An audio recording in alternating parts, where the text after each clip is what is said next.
राष्ट्रवादीतील अंतर्गत कलहाच्या चर्चांनंतर पार्थ पवारांनी घेतली मुख्यमंत्री फडणवीसांची भेट।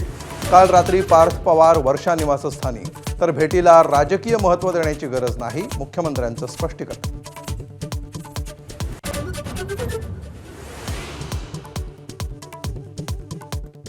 मुंबई विमानतळावर ड्रग्ज विरोधात मोठी कारवाई। ड्रग्ज तस्करीचे 2 प्रयत्न हाणून पाडले। 13,29 लाखांच्या कोकेनसह दोघांना अटक, तर उल्हासनगरमध्ये 21 किलो गांजा जप्त।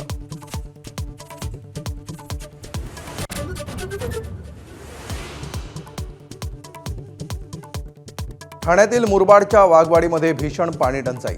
हंडाभर पाण्यासाठी महिलांची वणवण, तर दूषित पाण्यामुळे आरोग्याचा प्रश्न गंभीर।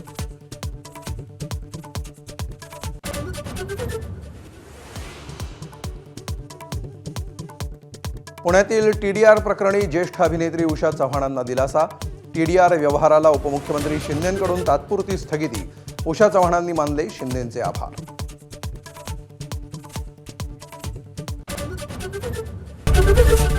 एबीपी माझा, उघडा डोळे बघा नीट।